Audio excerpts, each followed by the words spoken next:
Bon, ben, on va commencer.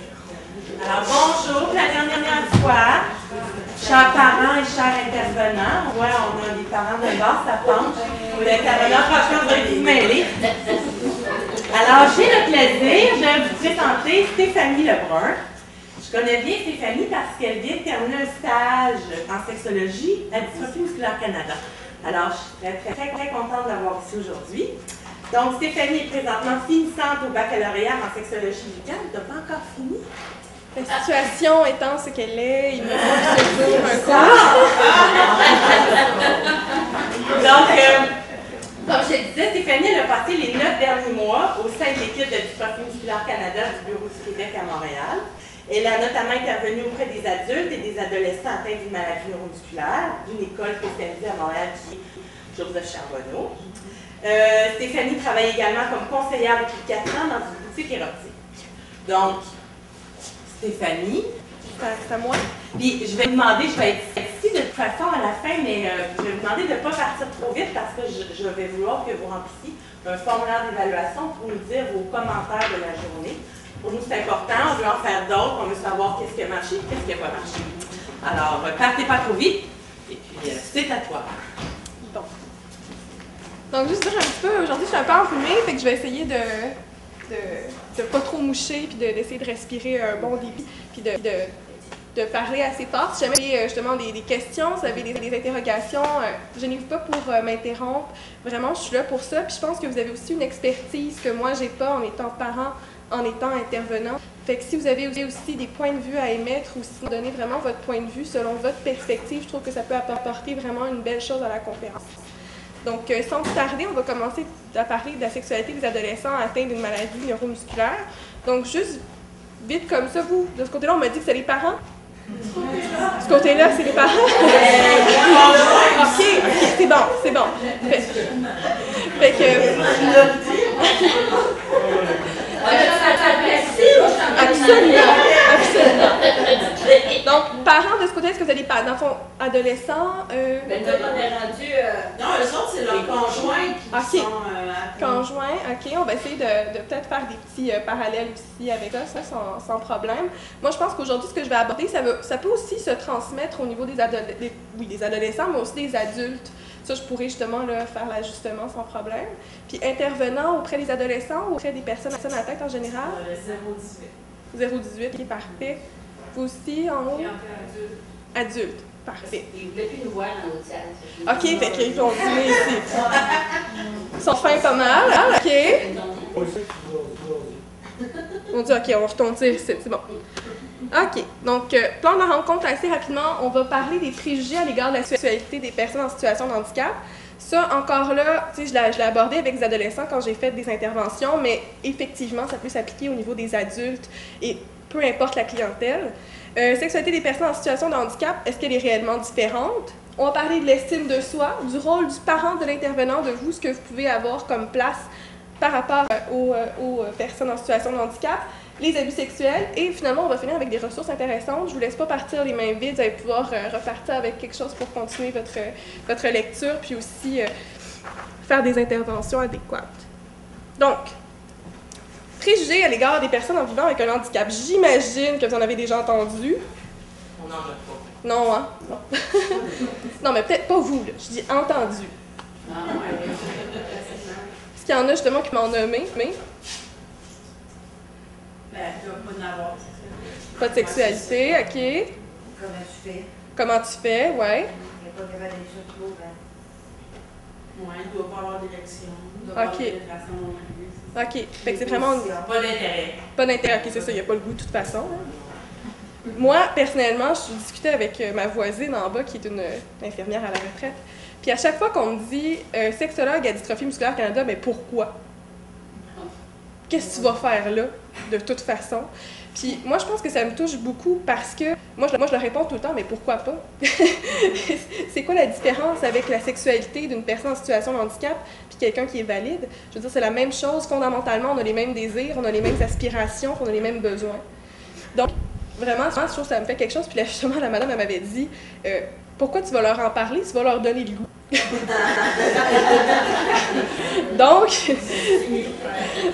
Fait que là, on voit vraiment qu'il faut changer la perspective, il faut changer la vision des personnes en général, puis aussi, il faut en parler avec les personnes atteintes, parce que parfois, il faut voir leur perception aussi par rapport à ce qu'ils entendent. Fait que justement, j'en avais quelques exemples. Elles sont asexuées, donc pas de sexualité pantoute. Elles ne seraient pas capables d'avoir une vie sexuelle, donc comme on disait tantôt, pas d'érection, elles ne seraient pas capables d'avoir de pénétration, tout ça. Puis finalement, elles ne pourraient pas devenir parents. Ça aussi, c'est une des problématiques, je pense, qui est assez présente au niveau de la sexualité des personnes en situation de handicap. On se demande si vraiment elle peut devenir parent de un, si aussi la maladie peut se transmettre, donc si elle peut s'en occuper, etc. Donc ça aussi, c'est des problématiques. Donc on ne voudrait pas perpétuer le handicap. Donc on va empêcher les gens d'avoir une sexualité parce que s'ils ont des enfants, ça va se perpétuer. Donc, qu'ils soient conscients ou non, ces préjugés-là, justement, sont hyper présents, puis ils peuvent avoir un impact vraiment là, sur la perception de la personne. Donc, il y en a parfois, là, ça arrive, là, moi j'ai entendu des jeunes adolescents qui me disaient, ben moi on me dit que je ne serais pas capable, donc j'ai décidé de ne pas avoir de sexualité. J'ai décidé d'enrayer ça de ma vie, de passer à autre chose, parce que justement, ces préjugés-là ont un impact tellement grand sur la façon dont je me vois, puis la façon dont mes capacités aussi. Donc, je ne sais pas si vous voyez ça aussi dans votre clientèle adulte. Non. Chez les adultes, un peu. Un peu, oui. Mm-hmm. Ensuite, en quoi la sexualité est-elle différente? Donc, c'est sûr qu'au niveau, justement, des incapacités physiques, c'est clair que ça ne peut pas être pareil. On s'entend. Donc, avant tout, il est important de préciser que la recherche d'affection, d'amour et de sexualité sont les mêmes. Donc, comme je disais tantôt, avant d'être une personne en situation de handicap, on est avant tout un être humain, un être humain avec des besoins, des sentiments et justement des aspirations. Donc, je pense que ça, c'est important de retenir ça. Avant de voir la personne comme une personne en situation de handicap, je pense qu'il faut la voir comme une personne. En tant qu'être humain, qu'est-ce qu'elle ressent? Ensuite, justement, ils n'ont pas une sexualité différente puisqu'elles désirent, aiment et éprouvent du plaisir comme tout être humain. Donc ça, c'est vraiment, je pense, la clé qu'il faut tenir avec les personnes en situation de handicap. Pause haut.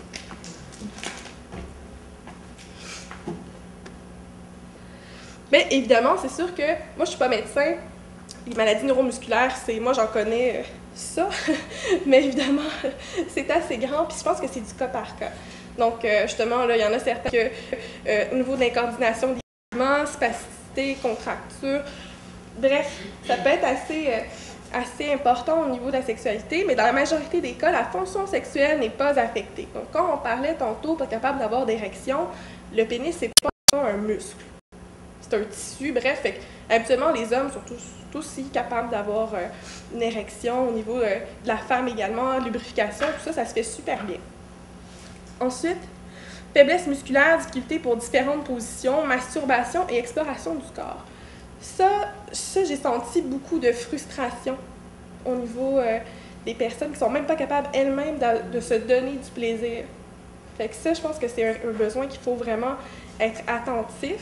Puis aussi, il faut le dire, à Dystrophie musculaire Canada, c'est déjà arrivé qu'on donne des subventions pour donner des accessoires, des trucs, justement, là, des trucs adaptés. Justement, Pascal, tu pourrais... Non, je ne sais pas de ça. Tu sais pas de ça? Non, c'est pas vrai! C'est pas vrai!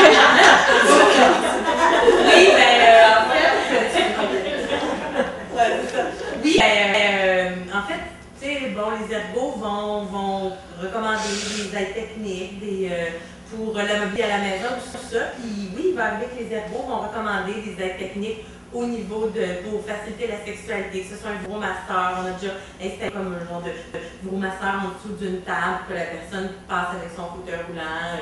Donc, je veux dire, c'est sûr que c'est toujours l'ergo qui va recommander, mais on oublie souvent que c'est une fonction importante comme se déplacer dans la maison, pouvoir utiliser la maison, la mobilité, tout ça. Ben, la sexualité, c'est un peu la même chose. Donc, il va y avoir des recommandations, puis nous, on est toujours ouverts à pouvoir aider à ce niveau-là. Mm-hmm. Puisque maintenant, Stéphanie connaît beaucoup d'équipements. Ça, on peut facilement se référer à Steph pour savoir qu'est-ce qu'on pourrait utiliser comme, on appelle ça des jouets érotiques. Mm-hmm. c'est pas mal plus. Ben, entre autres, justement, ben, moi, je fais une petite parenthèse à ma boutique. C'est déjà arrivé que, justement, que j'ai des personnes qui sont un petit peu à avoir des accessoires érotiques, mais c'est surtout des coussins. C'est vraiment là, pour favoriser le confort. Certains accessoires qui vont être légers, ergonomiques, qui vont être faciles à prendre. Donc, c'est vraiment pour faciliter les rapprochements. Puis aussi, on oublie souvent la place de la sensualité. Ça, je pense que quand on a la vision de la sexualité qui est comme ça, donc quand on voit juste la pénétration, les positions du Kama Sutra et tout ça, je pense que c'est sûr qu'une personne en situation de handicap ne peut pas répondre à ça. T'sais, parlons de la pornographie, parlons de justement des images des médias. C'est sûr qu'une personne en situation de handicap ne peut pas, puis même une personne valide. C'est pas évident de répondre à ces critères-là. Donc, nécessairement, il faut voir aussi la sensualité. J'avais un reportage justement dans des foyers où il y a des personnes à mobilité réduite, on vendait beaucoup de plumes. Donc, pour justement là, avoir un autre contact avec le corps, on va jouer beaucoup avec les contacts de la peau, justement là, le toucher. Ça va être beaucoup ça. C'est sûr que c'est une sexualité qui est différente, mais je pense qu'il faut entendre différente et pas bonne. C'est vraiment ce mot qui... C'est vraiment le mot qui me vient à l'esprit. Je ne sais pas si vous aussi, c'est ça que vous aviez entendu. Non, c'est une sexualité différente, mais pas ennuyante. Exactement. Fait que c'est ça. Je pense que, comme je disais tantôt, si on a faut enlever ses œillères. Faut enlever ça pour justement être capable de voir la sexualité d'une façon qui est différente. Puis, exactement, ouvrir ses portes. Donc, ensuite, on parlait aussi, faiblesse autour des muscles du vagin, du pénis, atteinte du système nerveux, mais ça, ça dépend vraiment là, du type de maladie pour laquelle on est atteinte. Je pense que ce serait plus encore le médecin qui pourrait répondre à ces questions-là. Encore faut-il être à l'aise d'en parler au médecin, mais de plus en plus, je pense que les médecins et les ergothérapeutes sont ouverts à ce genre de demandes-là. De plus en plus, je pense qu'il y a beaucoup de sexologues dans le centre de l'adaptation aussi. Il y a Sarah Chasson qui est là. Fait que ça s'ouvre un peu. C'est sûr que des fois, le médecin, c'est un peu effectivement gênant. Puis, sont eux-mêmes encore plus gênés, quasiment. Mais tu sais, je pense que le réseau de la santé, le système est de plus en plus ouvert. Donc, on en retrouve des sexologues prêts à répondre aux questions, spécialisés là, au niveau des maladies, des évolutions. Je pense qu'il faut encourager aussi à demander, si jamais justement il y a quelqu'un qui n'est pas là, est-ce qu'il y a un sexologue ou une sexologue sur place, est-ce quelqu'un que je peux parler pour ça, pas avoir peur de demander, parce que quand il y a de la gêne, apparemment, il y a du plaisir. Donc, justement, là, défoncez des portes, gênez-vous pas pour aller chercher l'aide dont il vous faut, parce que ça existe. Si vous n'êtes pas, je vous l'annonce, vous n'êtes pas tout seul dans cette situation-là. Les personnes qui sont en situation de handicap ne sont pas seules. On a eu l'occasion d'échanger beaucoup là, dans le cadre des interventions que j'ai faites, puis le besoin est là. Le besoin est vraiment là. Ensuite, évidemment, il faut composer avec les limites de chacun des partenaires, soit de un seul ou ça peut arriver parfois, justement, les deux partenaires sont en situation de handicap. Là, il faut justement travailler puis tout ça, mais c'est toujours possible de parler à un ergothérapeute, comme ça tantôt, pour fournir des aides techniques. Il y a même un site internet qui est fait exprès, donc ça s'appelle Come As You Are. En français, c'est Venez tel quel. C'est ça, Venez tel quel. Venez tel quel, en fait, c'est un site, je pense que c'est à Toronto. Fait que je pense pour ça qu'il est un petit peu plus complet en anglais. Si vous êtes un peu meilleur en anglais, c'est plus facile. Puis en fait, justement, il y a différents accessoires adaptés, tout ça, mais j'ai vu un peu, là, mais n'importe quel sex shop aussi, ça pourrait, n'importe quel. Peut-être pas n'importe quel, là, mais quelques-uns des sex shops, ça peut se trouver aussi, qu'est-ce qu'il y a sur ce site-là. Mais c'est vraiment intéressant du fait que ça existe justement des accessoires adaptés qui sont faits pour justement faciliter les rapprochements, quelles que soient les limites physiques.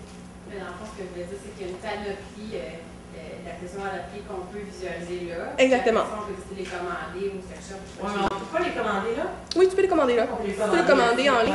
Mais si, moi, je suis bien visuelle, je suis bien touchée, là. Fait que c'est sûr que si, admettons, vous aimeriez avoir un toucher, justement, aller voir les accessoires, habituellement, dans les boutiques érotiques, ça, vous les retrouvez pas mal toutes, là. Mais je parle pour la mienne c'est comme la plus grande, fait que c'est la plus grande. Fait que c'est ça, c'est pour ça que j'ai beaucoup de choses, mais c'est sûr, je suis pas au courant à Québec, qu'est-ce qu'il y a, par exemple. Comment? Ils ont deux, trois succursales. On va aller faire un petit tour. Ah, David, on va aller Planet X. C'est ça. Charret, là, c'est leur plus gros point de service. OK. Un autre au galerie, c'est ça, à côté du Il y a le capital, puis il y a C'est ça. Mais moi, justement, j'avais un collègue à mon travail, on est bien imaginatif, puis entre autres, tu sais, je parlais de mon travail, je parlais de comment on pourrait patenter des affaires. T'es comme, mais là, moi, ça m'intéresse full. Il dit, ça mettons, je disais, j'avais des clients qui, eux, ne peuvent que bouger la tête. Ils disent, mais attends, on peut trouver quelque chose. Puis, fait que, il faut juste avoir justement l'ouverture d'aller vers. Bonjour. Le parent s'était trompé de place. Oui, c'est. À un moment donné, Bienvenue parmi nous.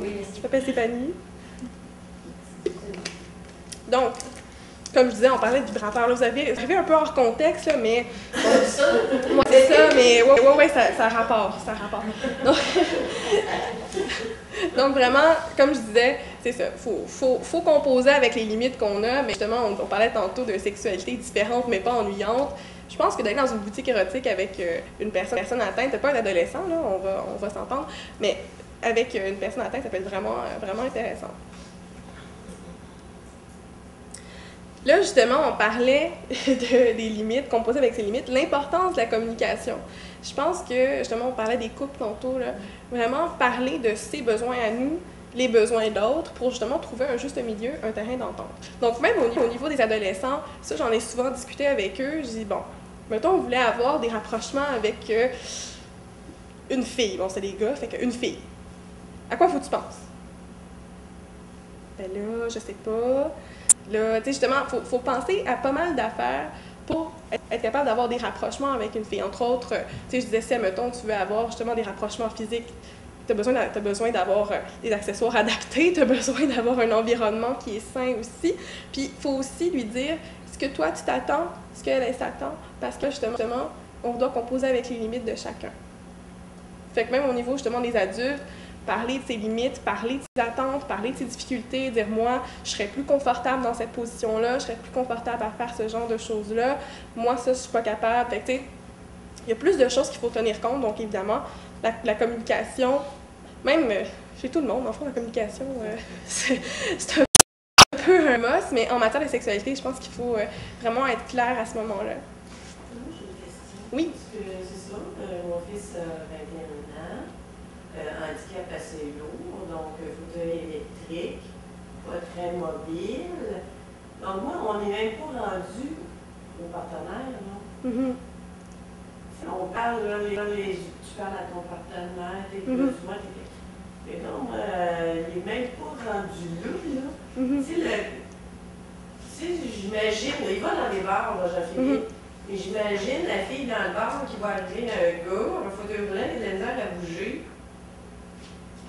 Puis, ben oui, c'est intéressant, là, mais tu sais, la marche est haute, là. Ouais, c'est sûr qu'il y a une bonne marge. J'ai hâte de voir ce qui va sortir. Oui, de son côté. Moi, j'aurais aimé ça tout le monde. C'est ça. Entendre.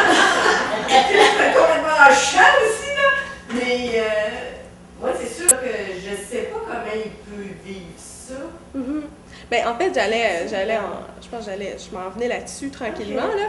Dans le fond, on va aborder le rôle que vous pouvez avoir là-dedans. Donc, sans trop voler les punchs, justement, on va voir comment vous pouvez l'accompagner dans sa découverte. T'sais, évidemment, là, justement, on ne va pas y parler de communication s'il n'est même pas rendu là encore, mais de toute évidence, il va falloir jouer peut-être sur, comme vous avez dit, là, les préjugés. C'est lui, justement, la personne voit le gars en fauteuil roulant arriver, comment lui se sent par rapport à ça. La séduction, tout le processus qui entoure la séduction, c'est quand même grand, là. Moi, je parlais avec des adultes qui disaient, ben, quand moi je rentre à une place, on voit le fauteuil, on voit pas la personne. Ça, c'est beaucoup de travailler sur les perceptions avant de travailler même sur la sexualité. C'est pour n'importe quoi. J'avais un jeune qui me disait, il avait 17 ans à peine, il me disait, ben moi, j'étais avec des amis, puis il y avait d'autres jeunes de l'autre bord de la rue, puis c'est clair qu'il est dans le parc, puis il venait pas me voir. Là, je disais, pourquoi tu penses qu'il ne viendrait pas te voir? Ben, c'est clair, je suis en chaise roulante. Fait que, moi, je disais, t'es sûr que c'est parce que t'es en chaise roulante? Il y a des gens qui peuvent pas t'aimer, tu peux pas plaire à tout le monde. Est-ce que t'es sûr que tu attribues ça vraiment au fauteuil roulant? Puis il dit, oui, sûr que c'est ça. Fait que peut-être de pas trop attribuer tout aussi au fauteuil roulant, là. T'es quand même une personne avant tout. Mais vraiment de travailler, comme je disais, sur les perceptions. Vraiment, là, c'est de vérifier, lui, comment il se sent. C'est sûr qu'on peut pas y mettre une fille devant lui, puis tu sais, go, tu sais, voici, le travail est fait, mais c'est votre rôle, ça va être plus être un rôle d'accompagnateur à travers ça. Vérifier comment lui se sent par rapport à ça. Parce qu'évidemment, je pense que c'est ça, malheureusement, on n'a pas trop de contrôle là-dessus. Il faut vraiment aller avec la discussion, comment vérifier comment lui il se sent. Donc, comme je parlais tantôt aussi, aborder le sujet de la parentalité. Donc, la parentalité, justement, là, expliquer les enjeux liés à la procréation et de répondre à ces questions. Il va sans doute comprendre si son enfant serait atteint ou non. Donc, justement, vérifier si c'est une inquiétude par rapport à ça, parce que j'avais un jeune qui me disait, ben là, il dit, faut que j'apprenne comment bien me protéger, parce que si la fille elle tombe enceinte, elle va avoir un bébé comme moi. Là, c'est de revenir à la normalisation, vérifier qu'avec lui, justement, là, est-ce qu'il peut fonder une famille? Est-ce que, tu sais, c'est pas vrai que c'est tout le temps, tu sais, comme par exemple, je parlais de la Duchenne, c'est pas vrai que c'est... Pardon? Héréditaire, exactement. Donc, c'est pas vrai que c'est héréditaire, ça, puis il était bien étonné qu'on lui dise, ben non, si t'as un enfant, il sera pas en situation de handicap comme toi. Puis il était bien saisi. S'assurer peut-être qu'il comprend les enjeux par rapport à la parentalité. Puis aussi, voir si justement il y a il a le droit d'avoir des projets de famille, il a le droit d'avoir... je connais plein de personnes atteintes justement qui ont des enfants puis qui s'en occupent, qui sont super bons parents. Là. Fait que c'est de vérifier aussi ces projets, comment ils les voient. T'sais. Estime de soi. Donc on en parlait un peu tantôt. Les adolescents en situation de handicap ont bien trop souvent l'impression de ne pas correspondre aux standards de beauté vécus dans la société, ce qui a pour conséquence néfaste sur leur estime de soi, évidemment. Ils éprouvent beaucoup de sentiments négatifs à l'égard de leur corps et ne le percevraient pas comme étant désirable. Donc, justement, comme on parlait tantôt, ne serait-ce que dans la pornographie, justement, t'as bien beau leur dire que c'est pas la réalité, mais eux se disent, même si je serais pas capable de faire ça. Deuxièmement, ils sont en fauteuil roulant, donc nécessairement, correspondent pas aux idéaux de beauté, ils sont pas musclés, ils font pas de sport, justement, ils n'ont pas les mêmes occupations que n'importe quel autre adolescent, ou même adulte, là, jeune adulte, n'importe quelle personne. Donc, c'est sûr que ça peut avoir une grosse influence au niveau de comment la personne se perçoit. Donc, la souffrance peut être telle que certains se refusent l'accès à l'amour parce qu'ils ne se percevraient pas comme étant attirants ou comme ayant des composantes attrayantes. Il n'est pas rare d'entendre une personne en situation de handicap affirmer qu'il a arrêté de chercher un ou une partenaire puisqu'il n'a rien à offrir. Donc ça, c'est vraiment une phrase que j'ai entendue telle qu'elle. J'ai pris cette phrase-là de quelqu'un atteint qui l'a dit. Donc c'est vraiment quelqu'un justement qui se disait, ben même si je voulais, même si la fille était devant moi tout nue, je ne pourrais pas rien faire. Il était un handicap assez sévère. Fait qu'il dit, moi j'ai arrêté, j'ai pas de carrière, j'ai pas justement d'argent, j'ai rien d'attrayant. Est-ce que c'est quelqu'un qui est désabusé parce que ça fait longtemps qu'il n'est rien arrivé, ou c'est quelqu'un en bas âge qui n'a pas vécu encore et qui a juste peur? Cette personne-là, c'était plus un adulte. Un adulte, OK. Ça, cette dimension-là, je la percevais plus chez les adultes que chez les adolescents. Donc, vraiment, là, quand je faisais avec ma clientèle adulte, là, ça ressortait, là, tu sais, je veux bien rencontrer une fille, mais c'est justement assez désabusé. Les adolescents, ils ont encore la petite naïveté, je ne veux pas dire naïveté, là, mais justement, ils sont encore tellement là, à la découverte du monde, puis go, les filles, ça m'intéresse. Justement, quand j'étais à Joseph Charbonneau, ils sont avec plein de filles, puis justement, c'est sûr que c'est assez évident. Fait que pour eux, il y en avait même un qui avait déjà une blonde, fait que, tu sais, c'était plus vivant, parce qu'il y avait avec des filles. Puis en plus, à Joseph Charbonneau, c'est une école adaptée, donc justement, beaucoup de personnes en situation de handicap. Mais, encore là, justement, il y avait quand même... Ça, j'ai trouvé ça intéressant quand même. Les gars s'intéressaient plus ou moins aux filles avec un handicap. Là, on se disait, OK, mais comment ça? Puis ils disaient, ben, qu'est-ce que je pourrais faire avec... T'sais, ils cherchent peut-être quelqu'un pour remplacer leur mère en ce moment. Parce que leur mère leur procure, ou leurs parents, leur aidant, leur procure beaucoup de soins. Donc là, ils chercheraient quelqu'un pour remplacer cette personne-là, pour lui procurer les mêmes soins. Donc ça serait comme un 2 en 1. En plus, c'est ma blonde, en plus, c'est ma mère. T'sais, en plus, justement, elle me procure des soins, puis elle m'aime en plus, puis on peut avoir des rapprochements physiques avec cette personne-là. Donc, vraiment, le meilleur des deux mondes, en fait. Mais c'est ça. C'est pas juste qu'ils savent pas que c'est possible entre deux personnes qui ont des handicaps. Pour eux, c'est pas... De ce que moi je ressentais, là, c'était pas aussi facile que... Si, mettons, exemple, la personne est aussi handicapée que lui, elle pourrait pas leur procurer des soins. Tu sais, qu'est-ce qu'ils vont faire les deux ensemble? Tandis que si, justement, il était avec une fille valide, il vient l'aider, ils peuvent procurer des soins ensemble. Fait que, justement, il y a moins besoin d'aide externe. C'est plus ça.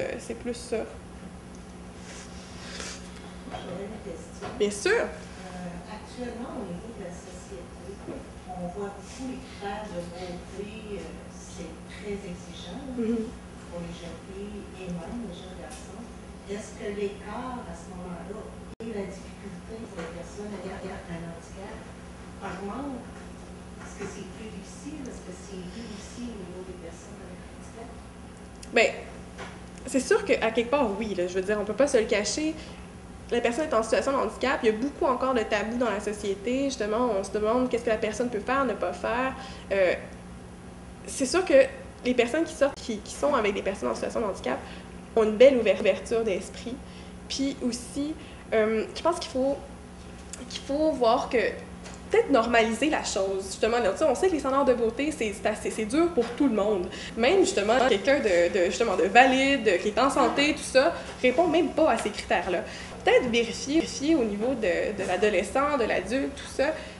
Est-ce que c'est vraiment réaliste? Justement, il y a plein de beaux projets qui sont faits là-dessus. Entre autres, Dove a fait une campagne assez superbe là-dessus pour montrer que ce qu'on voit dans les médias, à la télé, ce n'est même pas vrai. Ce n'est que du flafla. Fait que justement, oui, ça peut créer justement, une difficulté, mais je pense que cette difficulté-là, elle est présente pour tout le monde. Fait que je pense que c'est beaucoup de normaliser toutes ces choses-là, de dire, admettons, oui, c'est dur pour toi, mais c'est même pas atteignable pour personne. Fait que c'est de rendre ça normal pour tout le monde. Je pense que les critères de beauté, là, c'est n'importe quoi, là. On va se le dire, là. Ah oui. Bien, ça, les personnes en situation de handicap le ressentent, les adolescents en général le ressentent tous. Fait que c'est de dire justement la personne, justement l'adolescent, avant d'être une personne handicapée, c'est un adolescent. Fait que n'importe quel adolescent ressent ces pressions-là, puis il faut être à l'écoute de ça. Comment on peut faire, mettons, comme parent, comme intervenant, ou tu vois, comme parent, pour faire en sorte que cette image-là sociale ait moins de répercussions, tu sais, comment il faut agir là, pour diminuer ça? Bien, je pense pas qu'il y ait de formule magique, là, si on reçoit tellement de messages de partout. Je pense que c'est vraiment de discuter avec l'adolescent, l'enfant, puis de montrer, justement, comme je disais tantôt, il y a plein de beaux projets là-dessus, puis de se demander si c'est vraiment atteignable. Entre autres, il y avait une vidéo de Dove où on voit je ne sais pas si je l'ai peut-être déjà vu, c'est une femme, elle arrive à une place pour se faire un photoshoot pour une photo quelconque, puis il la maquille tellement, puis ensuite ils montrent le Photoshop, qu'est-ce qu'ils font, pour après ça la mettre sur un babillard. Fait que justement, les trucs qu'on voit là, dans les magazines, tout ça, c'est pas réel, tu sais. Mais je pense pas qu'il y ait de formule magique pour faire ça.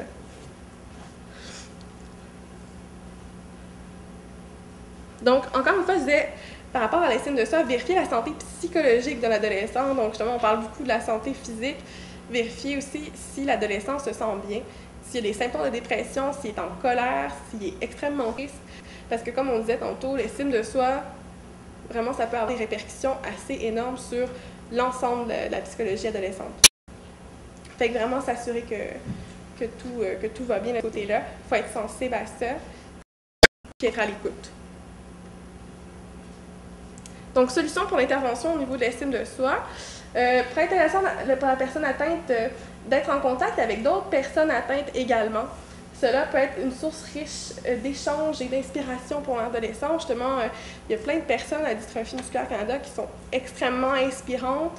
Si justement on s'implique socialement, encourager la participation, l'implication dans diverses activités afin de promouvoir le sentiment de compétence et d'accomplissement, puis favoriser les échanges avec les pairs.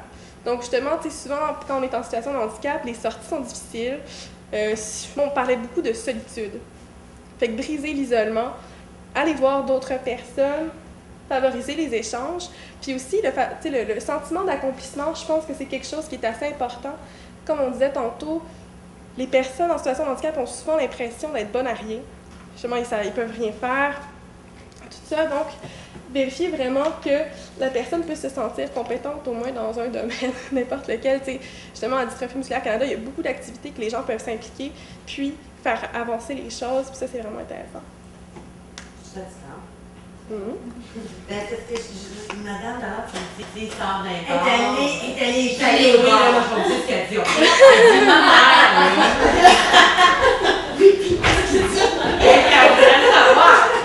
non, mais vous avez dit, va d'un bar. Non, mais vous avez dit, va d'un bar. D'un bar, tu sais, tu poses la question, c'est une place, ça, d'un bar, pour rencontrer du monde. Est-ce que, avec ce handicap, est-ce que c'est vraiment Il va pas là pour se rencontrer. Il va là, genre, c'est choses, c'est ça. C'est pas, moi, je pense que, je trouve que les activités sociales, l'école et tout ça, c'est une place beaucoup plus foisonnante pour rencontrer que dans un bar. Parce que il y en a sûrement qui rencontrent des bars, mais Parce que dans un bar, c'est spécial comme, tu sais. parce que dans un bar, c'est vraiment du tape à l'œil, on peut dire, là. Tu sais, c'est très... Effectivement, c'est arrivé dans un bar avec son fauteuil et tout, puis la fille, il n'a pas parlé, puis tu sais, effectivement, ça peut, tu sais, elle ira peut-être pas vers lui, mais dans un groupe social où la personne est amenée à échanger, à parler, ben, tu sais, la fille ouverte, là, elle va voir ce qu'il y a à l'intérieur de lui, ce gars-là, tu sais. C'est pas tout le monde qui va le voir, mais oui, tu sais, il y en a qui peuvent le voir, dire, hey, wow, il est génial, ce gars-là, tu fais, tout ça. Mais c'est sûr que dans un bar, la musique super forte, Quoi? le beau gars, puis le bon gars qui est là. C'est ça, quand faut se donner le temps, je pense, de baisser les tabous, puis justement de se faire découvrir lui. Tu sais, comme on dit dans le bar, là. On n'a pas le temps là, de se faire découvrir, mais justement quand on... Ça veut dire qu'on va pas dans les bars. Non, mais non. Mais non. Oui, on est dansé. Non. Oui.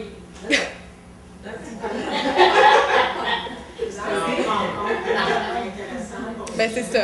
Je pense qu'il faut être réaliste. C'est ça, faut juste... Oui. En tant que parent, j'ai 3 enfants, puis je me dis que c'est déjà difficile de parler avec des adolescents de sexualité. Et ça va être d'autant plus avec les problématiques que vous rencontrez. Parce que c'est pas savoir. On n'a pas d'affaires, hein? C'est ça qui fait penser à la savoir. Parce que je suis d'accord, tu sais, des fois tu dis, ben, on a un job. Là, je dis, est-ce que tu, là, je pose des questions, est-ce que tu savais, parce que ton père en rencontre un autre, tu sais, est-ce que tu, mes affaires, tu devais le faire, tu sais, tu dis, mes positions, est-ce que tu es correct, que tu t'es pas parce que, tu sais, je me dis, ben, je ne vais pas t'en parler, c'est pas de tes affaires, c'est des affaires que je pourrais t'aider, tu sais. Comment l'aider, je ne sais même pas comment, c'est vraiment individuel, fermé. Tu peux pas savoir. Mais je pense que vous avez un rôle vraiment intéressant en ce moment, c'est que vous lui montrez que vous êtes là. Vous lui montrez que vous êtes là si jamais elle a des questions, si jamais elle a justement des inquiétudes par rapport à quelque chose. On a les dit pas. C'est ça. Je pense que... La porte est ouverte. Oui, c'est ça. Attends, laisse-la aller ça, là. Parce que même des fois, je dis, tu sais, des places, elle rencontre d'autres personnes. Elle dit qu'elle ne se sent pas à l'aise avec ce monde-là. Je dis tout le temps, écoutez, une personne comme ça. Parce que, tu sais, c'est comme ça aussi. Bon, là, tu te dis, ben, plus d'or, mais ça, avec du monde qui se ressemble un petit peu. Moi, déjà, là, pré-maternelle, je l'ai inscrit ici à Madeleine Bergeron. Et c'est lui qui a décidé, moi, maternelle, pas ici, là. C'est fini, là. J'ai dit, OK, on a 4 ans. On prend cette décision-là, c'est beau. Et là, je dis, on va voir l'autre côté de la médaille. Et je dis, là, ça va faire mal. Tu sais, maternelle, puis seul dans le roulant. Ouais, ciao.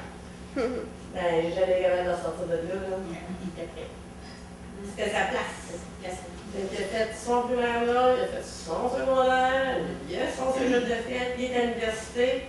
Et effectivement, il ne côtoie pas des gens handicapés. Comme aujourd'hui, j'étais contente parce qu'il était là, quand elle a eu le panel de personnes qui avaient là. Tous des sujets, là, tout, moi, je trouvais ça intéressant avec ce qui touche à elle, là. Parce qu'ils ont du vécu aussi, là. Là, tu vois, il y a des gens qui sont comme toi, puis tu peux discuter avec les gens. La madame à côté d'elle, qui a Lucille, elle ne parlait pas de ça, c'est moi qui ai ouvert la conversation, tout ça. C'est vraiment en étant en contact, je pense, avec quelqu'un qui nous ressemble, avec d'autres, justement, comme je disais, parler avec les pairs, s'impliquer socialement, que là, on peut ouvrir des portes, par rapport même à soi-même, justement, là. Peut-être qu'on s'attend à ce que ce soit les autres qui nous découvrent, mais peut-être que nous aussi, on va les découvrir. Fait que justement, mettons, quand on prend par exemple votre fils qui n'était pas en contact du tout avec les personnes en situation de handicap, pour lui, ça l'intéresse peut-être pas, tu sais. Mais est-ce parce qu'ils ont peur de voir des limites qu'ils peuvent avoir ou qu'il y en a qui sont meilleurs, mais dans la réalité, nous aussi, on est dit pas mal en guillemets, il y a du monde meilleur que nous autres, puis moins bon que nous autres, puis est-ce que, je sais pas, la vision qu'ils voient... Je pense qu'il y a peut-être deux côtés à voir. D'un côté, peut-être qu'ils voient ça, si je suis avec une autre personne en situation de handicap, ils voient ça comme d'autres handicaps ajoutés, d'autres contraintes, d'autres choses, c'est encore plus lourd, t'sais. Ou sinon, d'un autre côté, ça peut juste être que, d'un côté, justement, ils veulent, comme je parlais tantôt, avoir une personne valide, c'est plus facile parce qu'elle peut nous aider aussi dans la vie de tous les jours. Ils voient ça, justement, comme un deux dans un, là. Fait que c'est soit... C'est un ou l'autre, mais tu sais, en même temps, peut-être que ça peut être vraiment pas ça non plus, là, entre autres, peut-être que votre fils, justement, il n'aime pas ça être marginalisé, il n'aime peut-être pas ça être, justement, là, être mis à part avec les personnes comme lui, là. Peut-être qu'il aimait ça, justement, non, moi, je suis comme n'importe quelle autre personne, je vais aller à l'école normale, je vais faire le parcours normal, puis ça sera pas un frein à mes ambitions. Fait que je pense que peut-être que c'est vraiment pas parce que il voulait pas avec les personnes handicapées, mais peut-être que je pense que peut-être lui voulait se considérer peut-être comme quelqu'un à part entière, normal, puis rien d'être... Moi, je suis dans une école spéciale, là. C'est pas ça, là. Il réussissait même à faire oublier, le handicap aux autres, non? J'ai déjà joué au primaire, les gars sont venus me voir avec une planche à boulettes, parce qu'ils avaient eu ça en cadeau. Puis on dit, j'ai filé, la tienne! Les gars, elle avait pas la tienne! Mais tu sais, les petits gars, eux autres, s'attendaient que j'appelais ça, ils avaient des sacoches aussi, comme tout le monde. Pour ça, tu sais, c'est ça, là. Les gens, oui, il y a un fauteuil, mais quand tu le connais, tu socialises. Il va rencontrer une fille, qui ne verra plus son fauteuil, qui va voir Jean-Philippe, le bon gars, fun, peut-être plus difficile que... C'est sûr que les embûches sont là, puis tu sais, on ne va pas dire le monde est beau, le monde est fin, c'est sûr qu'il faut être dedans, mais c'est possible, tu sais.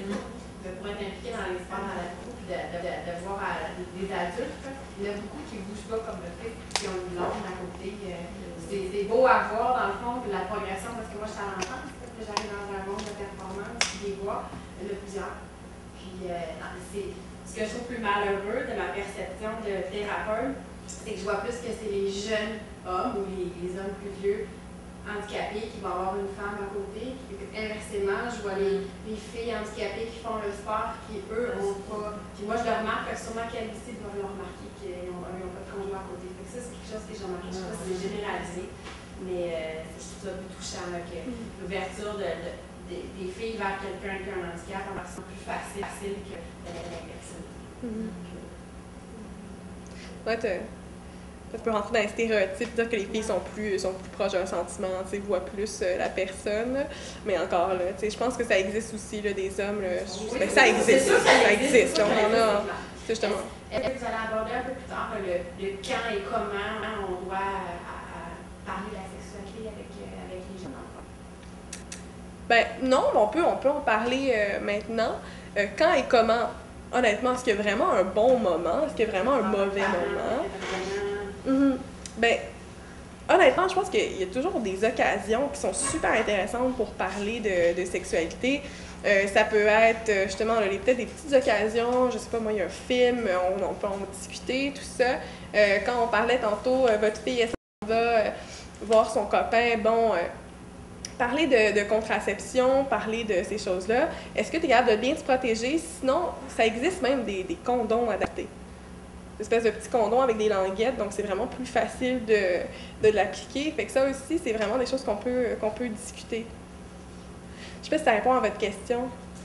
Oui, non, mais c'est plus concrètement, là, en tant que parent, mettons que je suis maman. Je veux dire quand est-ce que je devrais commencer à l'aborder, puis si je me fais répondre sur tes affaires, ben ça m'inquiète, là. Je voudrais que ma fille puisse se protéger, je voudrais qu'il arrive rien, je voudrais pas qu'elle se fasse abuser. Mais je pense pareil. C'est comme les affaires que je dis, tu le fais. Je pense que tu fais ça, je fais ça. Je mets des points pareils, là. Écoute-moi pas si tu veux pas, mais je te dis qu'est-ce que tu fasses, à quoi tu fasses attention. Ben, peut-être justement, si elle veut pas vous parler, bon, peut-être lui donner de l'information écrite. Elle veut pas. Bon, c'est ça. Vous, c'est ça. On va y aller vers. Moi, c'est ça comme nous, on a 3 ados, 15, 17, 19 quasiment, puis on a quasiment pas parlé d'argent parce que Internet, ça dit tout. Ils n'ont même plus de cours de sexualité à l'école. Moi, ils n'ont pas besoin de savoir rien, ils savent tout. Mais ça, c'est dangereux. C'est la génération, je pense, qu'ils savent tout déjà. Mais c'est parce que Internet, c'est. Mon enfant, moi, je ne veux pas savoir, je suis au courant. On était bien sur nous autres. C'est que, ils en savent beaucoup, mais ils savent les bonnes choses.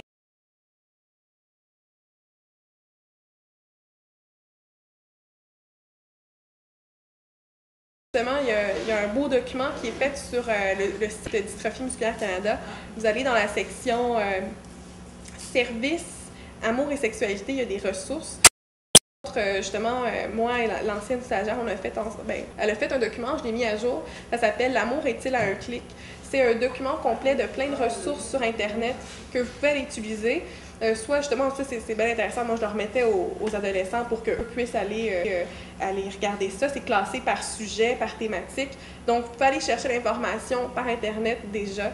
Donc c'est sûr qu'Internet, oui, c'est une bonne source d'information, mais il faut faire attention à la malbouffe. Moi j'appelle ça de même, la malbouffe érotique. Parce que justement, là, on dit les enfants connaissent tout, là, mais ils tapent n'importe quoi. T'as plein d'affaires qui t'apparaissent sur Internet, puis c'est pas la bonne chose, là.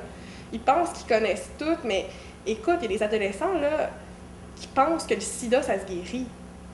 Fait que c'est pas vrai qu'ils connaissent tout, c'est pas vrai. On pense que les gens sont super informés avec Internet, mais il y a beaucoup de gens qui écrivent n'importe quoi sur Internet aussi, là. Fait que c'est ça qu'il faut... C'est ça qu'il faut être vraiment alerte par rapport à ça, dire faut pas remettre l'éducation à la sexualité à Internet, parce que justement, on va être bien mal pris, là. Mais non, Internet, c'est pas bon. Non, les veulent pas d'entendre parler, d'autres c'est pas, non. C'est ça, c'est comme si on a l'impression qu'ils ont tout vu avec ça, mais t'as beau essayer d'en parler, c'est non, je ne sais pas, puis ça en va. Non, il y a plus de technologie qui parle des problèmes, mais ils n'ont pas de formation. Ils ont évacué ça des... Mais c'est parce que là, c'est rendu... c'est parce qu'ils ont remis ça dans les mains des professeurs. Ils ont dit, les profs, vous êtes capables de faire ça, vous autres aussi. Mettez ça dans vos cours, là, pif-paf, comme ça. Mais les profs n'ont pas la formation pour le faire, n'ont pas les connaissances non plus. Mais ma question aussi, le comment et le quand, exemple, la masturbation qui rentre dans le processus. Que l'enfant qui ne bouge pas du tout, puis que toi, en tant que parent, tu dois y expliquer c'est quoi la masturbation, tu vois, il semble que je serais un petit peu mélangée. Décalé parce que c'est aussi inconnu. Comment faire? Je me sens pas bien en tant que mère de faire ça. Non, c'est sûr, dans aucun cas, vous devez le faire là, à sa place, mais en fait, c'est vraiment de... Si vous...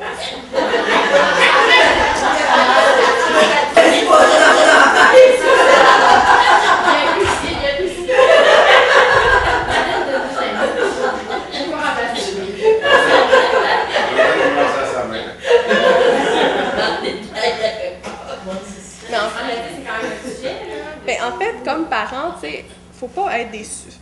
Les parents, je pense qu'on a souvent le réflexe de vouloir être la personne qui va être tout dans de notre enfant, mais faut apprendre à laisser aller un peu. Si vous n'êtes pas à l'aise, ça va paraître. Puis je pense que c'est pas le bon message à envoyer à un adolescent, à un enfant. Donc peut-être le référer à quelqu'un qui serait davantage à l'aise, parce que justement là, si vous n'êtes pas à l'aise d'en parler, là, vous voulez pas trop en parler, lui non plus, ça fait comme un gros malaise. Puis finalement, vous parlez pas des bonnes choses, vous parlez de rien. Oui, mais des fois, tu es à l'aise d'en parler, mais tu sais même pas quoi y dire parce que tu sais pas qu'est-ce qui existe comme adaptation, qu'est-ce que... Tu sais, je peux bien y parler, là, oui, c'est le fun de la masturbation, puis t'es rendu là, là. Mais si oui, maintenant, regarde, je suis même pas capable de me toucher. Dans ce cas, on pourrait proposer, est-ce que tu aimerais qu'on aille rencontrer un ergothérapeute ensemble pour t'aider dans l'exploration de ton corps? Parce que justement, on peut faire une belle ouverture par rapport à ça. Dire, OK, moi, j'ai pas le pouvoir, j'ai pas les connaissances non plus pour t'aider dans ta difficulté que tu vis.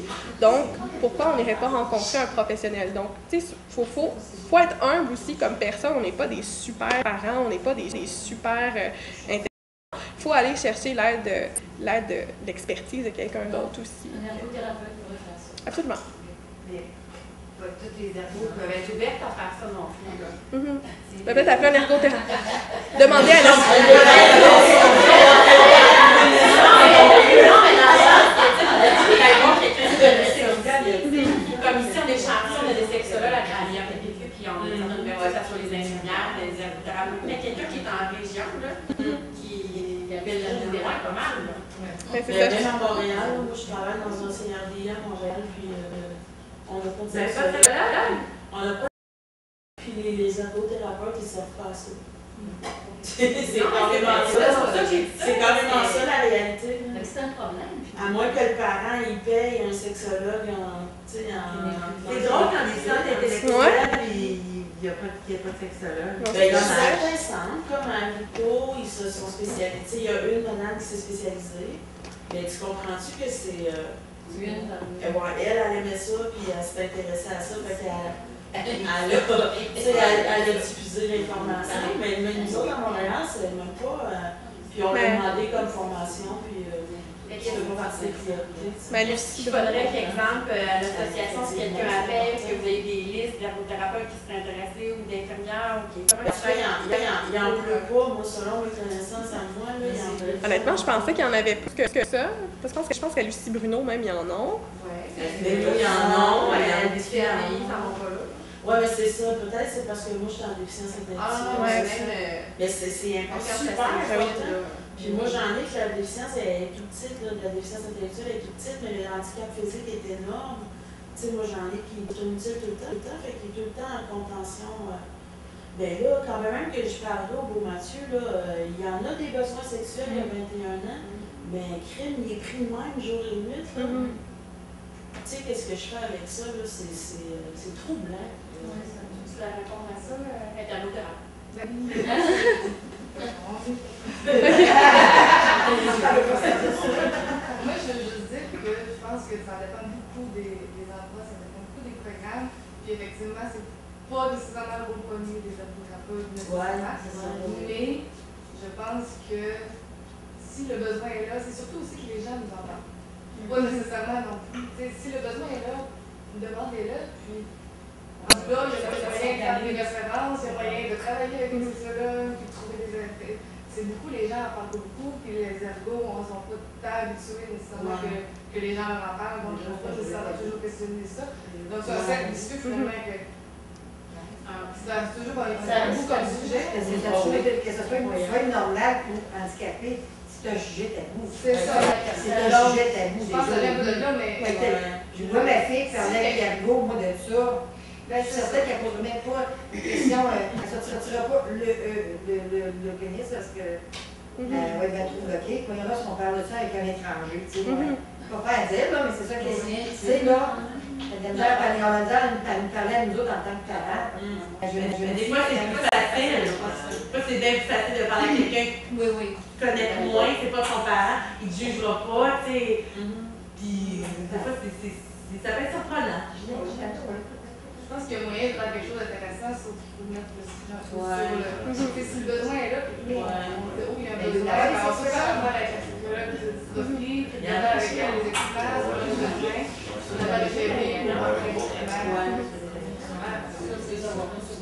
Et comme je disais tantôt, si on ne demande pas, on n'aura pas de réponse. C'est un peu à ça que ça revient. Là. Mais Il y avoir des sexologues, vous devez consulter deux sexologues en sexualité à l'université. Là, pour l'instant, ils sortent pas, là.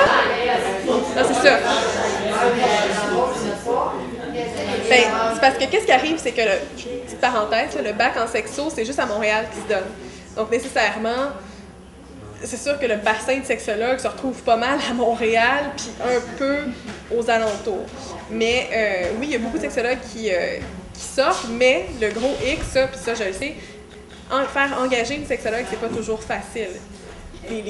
Mettons, je prends par exemple, peut-être l'endroit où vous travaillez avec les personnes en situation, justement, de déficience mentale, tout ça. Mettons, je vais porter mon CV, ça se peut qu'ils disent, ben, une sexologue, on n'en a pas besoin. Même dans les écoles, une sexologue, ils disent ça partout. Fait que, justement, mais c'est sûr que c'est pas priorisé dans les budgets. C'est pas priorisé, exactement. On n'a pas du matériel de base, fait que... Exactement. Fait que, encore comme sexologue, on a beaucoup notre place à faire. Si tu es gêné toi-même dans ta propre sexualité, puis que t'es pas trop...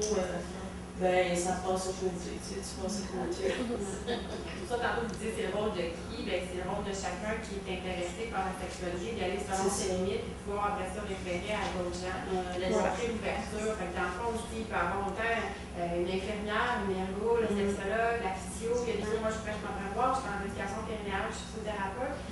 Puis dans le programme qu'on a à l'Université de Montréal, présentement, il y a la sexologue Frédéric qui vient faire une portion aussi. Fait qu'ils sont de plus en plus physiologues qui sont en éducation périnérale pour aider ceux qui ont des faiblesses dans la région du périnée, proche du vagin, de l'anus, du niveau du pénis, de pouvoir les aider en l'ondulation. Fait que ça aussi, si c'est une problématique, mais par la base, cette physio-là peut être un peu plus ouverte. C'est à pouvoir en parler aussi. C'est trouver dans votre région la personne qui peut le faire, sinon c'est sûrement se référer à l'association sur votre site ou d'appeler à l'IRVQ ou ailleurs. Mais je pense que la pourquoi, c'est que le besoin va ça. Peu importe quel intervenant. C'est que finalement, si quelqu'un veut s'en bien avec Annick, j'ai suivi plus longtemps avec Annick. Annick, elle va l'avoir en tête. Annick, ça va être votre spécialiste. Mais c'est vrai, par exemple. Ça ne veut pas dire qu'elle va avoir la réponse, mais on va pouvoir aller chercher chez notre chose. Puis moi, ce que je me rends compte aussi, c'est qu'avec ma clientèle à moi, il y a beaucoup qui parlent pas. On le ressent, leur besoin, comme ils sont rendus là. Mais là, c'est à moi de traduire en mots. Ça, je suis à l'aise. Sauf que, est-ce que lui, il est à l'aise que moi, j'en parle à ses parents, tu sais? Est-ce que les parents sont rendus là? Est-ce que, tu sais, c'est tout un monde, tu comprends? Il y a besoin de l'espoir, par exemple. Exactement, tu sais, lui, il reste attaché à son fauteuil pareil, hein, même si on en parle. C'est même tout à fait. Tout à fait. Fait que là, pour l'instant, moi, je parle des choses de la séduction, des choses qui sont accessibles à lui, tu sais, des amis qui sont autour de lui, en tout cas, tu sais, je reste dans des choses sur lesquelles il peut vivre des réussites puis qu'il y a un certain contrôle d'être le fun avec le monde pour au moins attirer les filles. Mais tu sais, la partie vraiment plus sexualité physique, là, moi, je suis pas très outillée, en tout cas. Bien, je pense qu'il y a aussi un gros travail à faire au niveau des institutions, puis de tout le contexte, là, la sexualité dans justement les personnes qui sont placées dans des institutions. Ça, c'est aussi une grosse problématique. Fait que aussi, c'est de voir les ouvertures par rapport au milieu d'abord, puis d'ensuite justement travailler avec ça, parce que c'est souvent le milieu lui-même qui crée des contraintes pardon. Fait que c'est de vérifier justement votre manœuvre. Qu'est-ce que vous pouvez lui proposer? Là, vous ne proposerez pas n'importe quoi si le milieu n'est pas d'accord avec ça. Fait que c'est ça aussi. Je voulais juste faire un commentaire à madame, je voulais juste faire un commentaire que je conçois que ça soit super difficile d'en parler avec votre fille parce que moi, j'ai une famille hyper ouverte au niveau de la sexualité, je ne voulais rien savoir, je ne voulais rien entendre parler.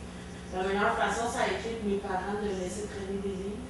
Puis moi, quand j'ai été en âge d'avoir mes sous et d'aller m'acheter des choses, ben, je suis allée moi-même à la librairie m'acheter 2 livres que je savais qu'ils étaient avec des belles valeurs qui expliquaient comme il faut. T'sais. Mais moi, ça a été ma façon à moi, puis j'avais rien à cacher à moi. J'avais pas rien de pauvre ordinaire dans ma sexualité. Fait que oui, je pense que oui, ça peut être une façon complètement comme normale pour ta fille de lier avec sa propre sexualité. Absolument.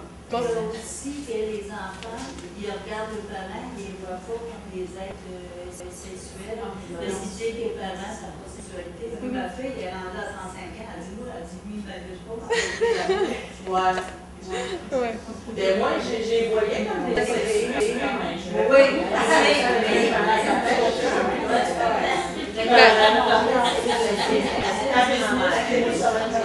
à ce moment-là, si jamais...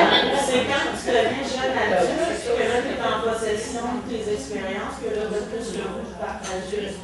Mais quand tu es à l'apprentissage toi-même, puis à découvrir toi-même tes affaires, non, tu ne fais pas trop pour Ben, si jamais, par exemple, vous sentez que vous n'avez pas justement de pouvoir sur ça va vous m'écouter ou non, peut-être aussi vérifier si avec une autre personne ça passe mieux. Ouais. Justement, là, ma mère, je ne la vois pas comme quelqu'un de sexué. OK, peut-être que justement, il y a peut-être un cousin. Ça passe mieux qu'avec leur mère. c'est normal aussi. On développe un lien différent avec quelqu'un qui est souvent pas un parent. Là. Donc, tu sais, des fois, on parlait avec les professionnels. Des fois, avec les professionnels, c'est bien plus facile que, tu sais, bon, maman, je vais sortir, on va laisser l'adolescent tout seul avec le professionnel de la santé. Comme ça, il n'y aura pas de tabou. Je veux pas que ma mère entende ce que je veux demander au professionnel de la santé. Donc, vraiment donner l'espace parfait pour avoir le maximum d'informations pertinentes possible. Donc, si vous voulez, on va continuer. Oui, parce que les ados ont terminé, là. Ceux qui ont des ados ici ont terminé, donc, ils sont rendus à pratique. Tout le monde ici,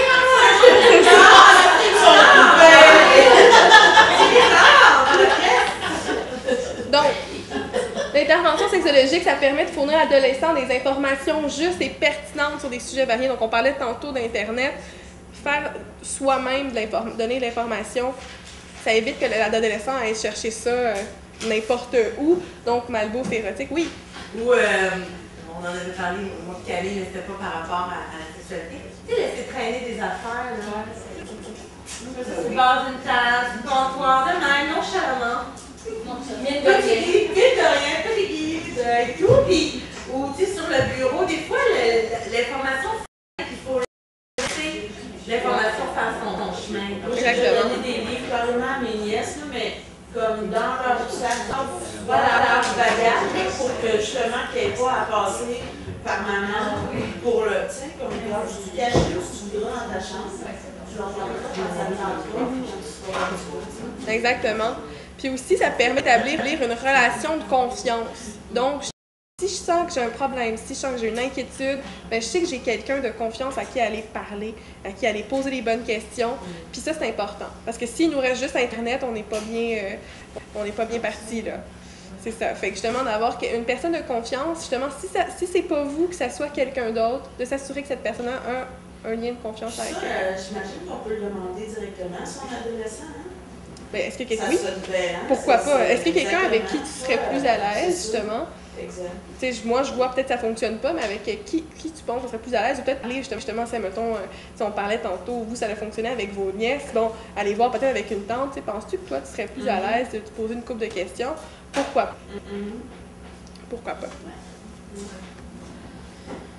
Bon, votre rôle en tant que parent ou intervenant, ça peut être assez varié. Par exemple, vous pouvez agir à titre d'informateur. Donc, comme on disait tantôt, donner de l'information, laisser traîner de l'information, justement, laisser traîner des pages, pourquoi pas des pages web ouvertes sur des sujets différents.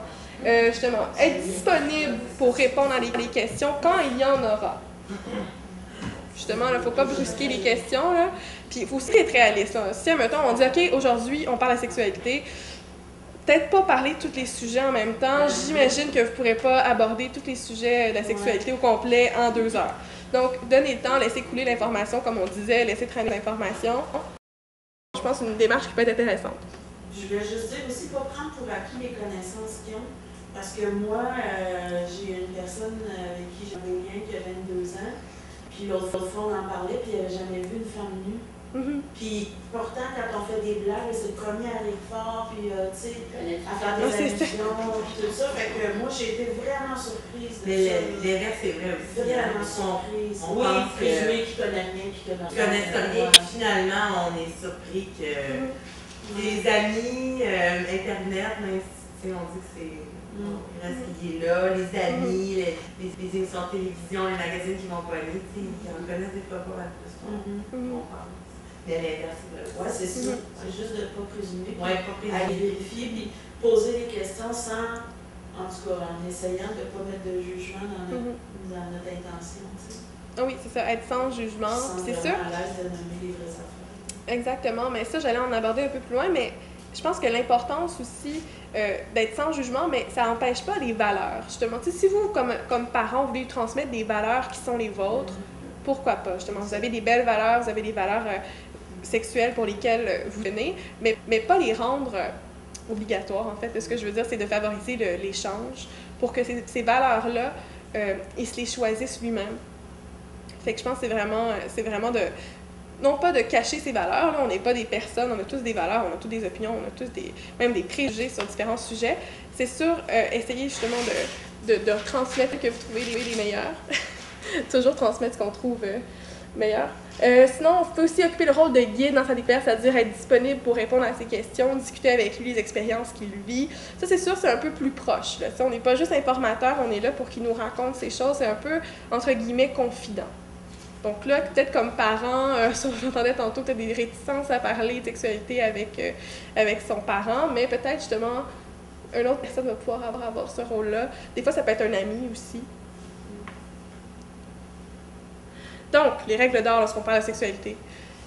Utiliser les bons termes lorsqu'on discute. Donc, comme on parlait tantôt, si monsieur utilise pénis, justement là, pipe, fellation, justement avoir les bons termes pour qu'au moins lui reparte avec les bons termes, parce que souvent sur Internet, évidemment, on a plein de termes, je le dis. Les adolescents arrivent souvent avec des questions, c'est quoi telle pratique, c'est quoi telle affaire qu'ils ont vue sur Internet. Vraiment, utiliser les bons termes. Ensuite, rester honnête. Donc, comme on parlait tantôt, s'il y a quelque chose que vous n'êtes pas à l'aise, s'il y a quelque chose que vous ne connaissez pas, s'il y a quelque chose justement qui vous gêne, qui vous dérange, le nommer, soit référer avec quelqu'un d'autre, dire que tu vois, moi, ce sujet-là, je m'y connais pas, ou je suis pas tellement à l'aise d'en parler, mais soit je vais aller chercher l'information, ou je connais quelqu'un peut-être qui pourra en discuter avec toi. Fait que, tu sais, rester honnête, parce que comme on parlait tantôt, les malaises, tout ça, ça favorise pas les échanges, ça favorise pas l'épanouissement sexuel non plus.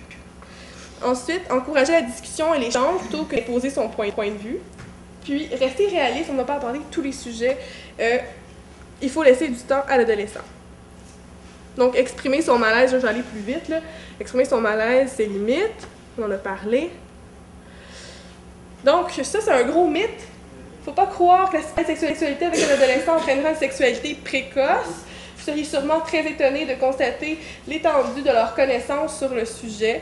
Donc, c'est pas vrai que de parler de sexualité avec quelqu'un, ça va lui donner le goût, comme disait ma chère voisine.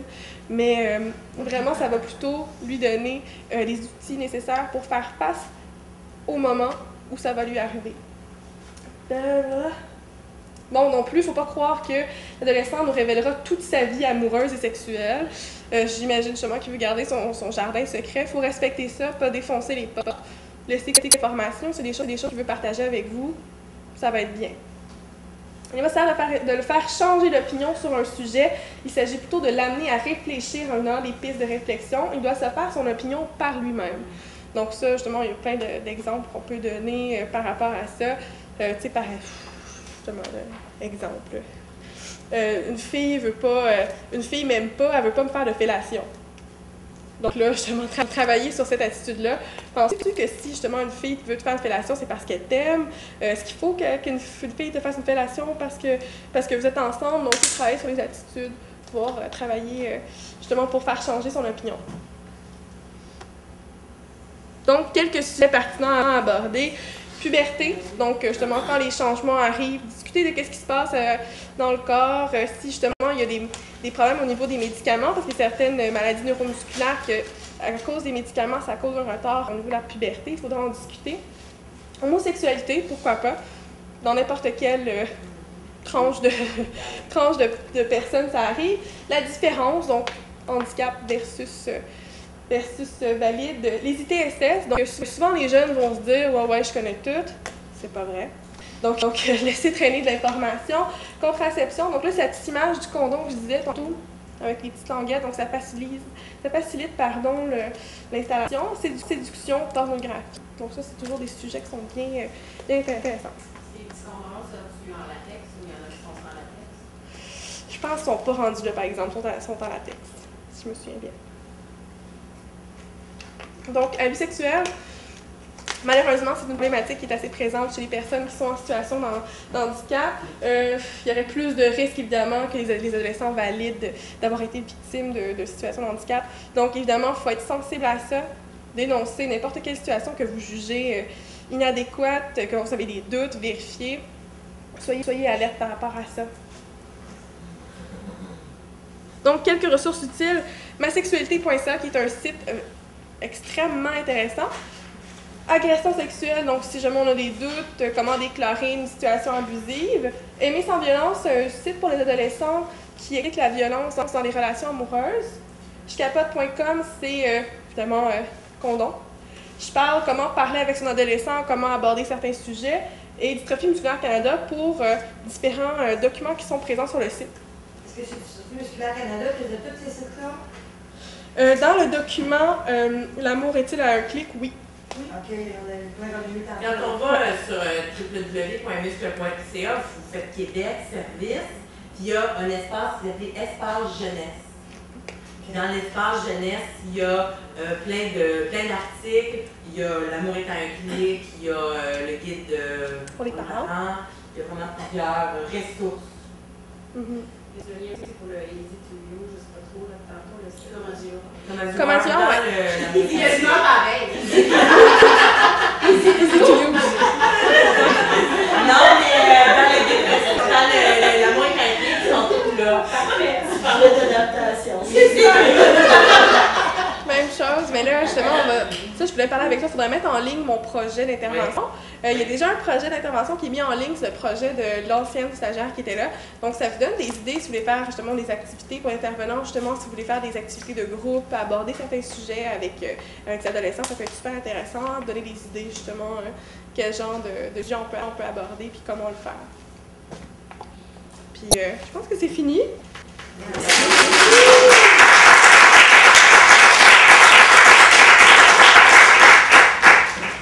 Stéphanie, merci beaucoup. Puis écoutez, merci à vous autres de le clan, clan parent, clan intervenant dans le lac. Ça a été un bel échange. Allez, vous en pas l'évaluation pour ça. Ça a été un très bel échange. Puis bon, je pense que Stéphanie va avoir un petit bout si vous avez des questions plus personnelles. Puis faites-vous pas